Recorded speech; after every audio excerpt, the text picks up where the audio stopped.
의 지분을 4% 이상 가질 수 없다는 이른바 4% 룰을 의미합니다. 문재인 대통령이 이제 서울시청에서 열린 인터넷은행 규제 혁신 현장에서 은산분리 규제 완화를 언급했는데, 이제 은산분리는 우리 금융의 기본적인 원칙이지만 지금의 제도가 신산업 성장을 억제한다면 새롭게 접근해야 한다는 것입니다. 이러한 발언의 배경을 좀 살펴볼 필요가 있을 텐데요. 좀처럼 속도를 내지 못하고 있는 규제 혁신과 일자리 창출을 위해서입니다. 국회와 시민단체의 반대로 꽉 막힌 은산분리 규제 해결을 위해서 대통령이 이제 직접 나선 것인데, 은산분리라는 대원칙은 지키면서 인터넷 전문 은행에 한해서 혁신 IT 기업이 자본과 기술 투자를 확대하도록 하자는 그런 취지가 되겠습니다. 이에 대해서 이제 정부와 여당은 은산분리 원칙이 훼손된 것은 아니라는 반면에 정의당 등 일부에서는 대통령이 이제 공약을 뒤집고 대기업에 특혜를 줄 수 있다고 비판하고 나섰습니다. 언론의 시각도 많이 엇갈렸습니다. 보수 언론은 환영의 입장을 밝히면서 더 많은 규제 개혁을 요구한 반면에 진보 언론에서는 좀 비판적인 시각을 드러냈습니다. 또 주요 경제지에서는 재계와 금융권의 시각에서 규제 완화에 대해서 긍정적인 반응을 내놨습니다. 우선 조선일보는 문 대통령이 앞장선 규제 혁신, 이 길로 가야 한다며 은산분리 규제 완화를 스타트로 적극적인 규제 혁신 드라이브를 걸기 시작했다고 밝혔습니다. 더 나아가서 친노동 반기업 국정 기조를 친기업 규제 개혁 쪽으로 틀겠다는 것이라고 해석하기도 했습니다. 동아일보는 규제 혁신 속도내는 문 대통령, 지지 세력 반발 극복이 관건이라면서 규제 혁신의 가장 큰 장벽 가운데 하나가 바로 문 대통령의 지지 세력들의 어떤 반대 목소리이기 때문에 가시적인 성과를 내기 위해서는 무엇보다 내부의 반발을 어떻게 극복하느냐가 관건이라고 이제 분석을 했습니다. 반면에 경향신문은 은산분리 완화가 재벌을 차단하고 혁신이 될지 지켜보겠다라면서 산업자본과 금융자본이 결합했을 때 이 초래할 위험을 결코 과소평가해서는 안 된다고 지적했습니다. 이 산업자본의 인터넷 은행 지분 보유 한도를 현행 4%에서 이제 34%로 끌어올리는 것을 골자로 하는 법안을 이제 처리하기로 했습니다. 하지만 이러한 규제 완화를 놓고도 이제 찬반 양측이 팽팽하게 맞서고 있는 상황인데요. 핵심 쟁점은 재벌의 사금고화 우려입니다.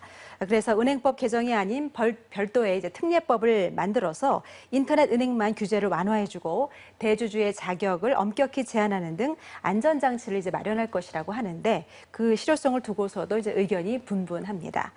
우선 찬성하는 입장에서는 규제가 완화되면 인터넷 은행의 자본 확충이 쉬워져서 중금리 대출이나 고객 맞춤형 금융상품 서비스, 핀테크 사업 등이 활성화될 것으로 기대하고 있습니다.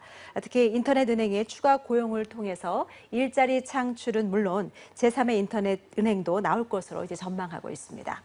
하지만 반대 측에서는 처음에는 인터넷 은행으로 시작을 하지만 결국은 일반 은행으로 이어지고 재벌 참여의 길까지 터줄 것이라는 우려를 내놓고 있습니다.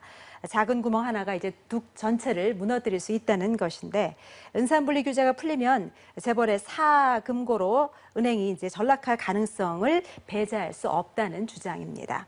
서민들이 이제 큰 피해를 봤었던 동양그룹 계열사인 동양증권 사태가 그 예로 주로 이제 거론이 되곤 합니다.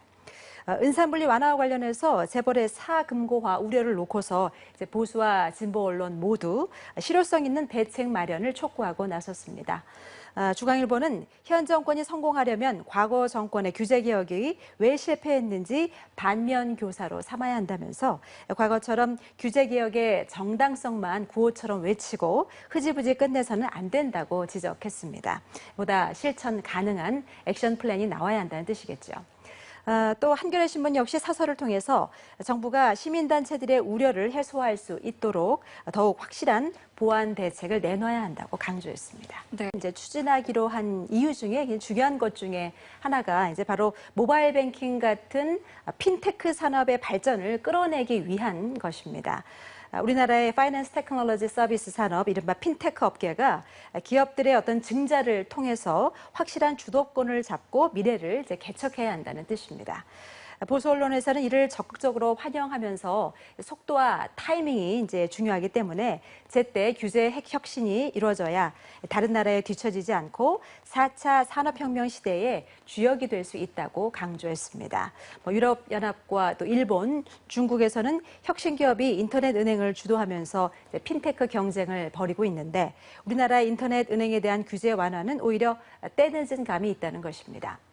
하지만 이를 반대하는 입장에서는 ICT 기업의 증자를 허용한다고 해도 인터넷 은행의 경쟁력이 살아난다는 보장도 없고 또 고용 창출 등의 경제 효과도 크지 않다고 주장을 하고 있습니다.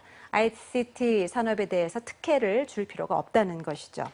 최근 중국 인터넷 은행의 강세가 이어지고 있기는 하지만 독재 체제인 중국의 특수성이 있어서 우리와는 사정이 좀 다르다는 것입니다.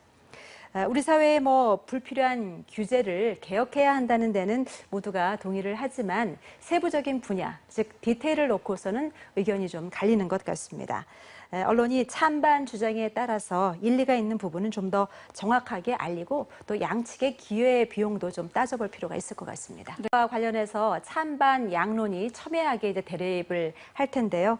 양측의 의견만 전하는 데 이제 그칠 것이 아니라 좀 더 객관적인 시각으로 우리 언론이 심도 있게 들여다볼 필요가 있겠습니다. 과거의 눈높이에 맞춰서 만들어진 규제 가운데 어떤 것이 시대 변화에 따라 개혁해야 할 규제인가에 대한 분석이 좀 필요할 것 같고요. 또 이에 대한 국민들의 이해와 동의의 과정이 필요하다는 것도 분명 지적해야 될 것입니다.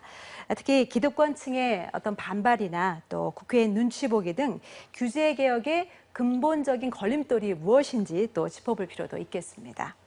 사회적인 갈등을 일으키는 어떤 쟁점에 대해서 정부와 시민단체가 서로 대화하고 토론할 수 있는 공론의 장을 이제 언론이 좀 열어줘야 할 것이고 또 그 가운데 합의점을 찾을 수 있도록 설득과 또 중재 역할을 해주길 기대해 봅니다.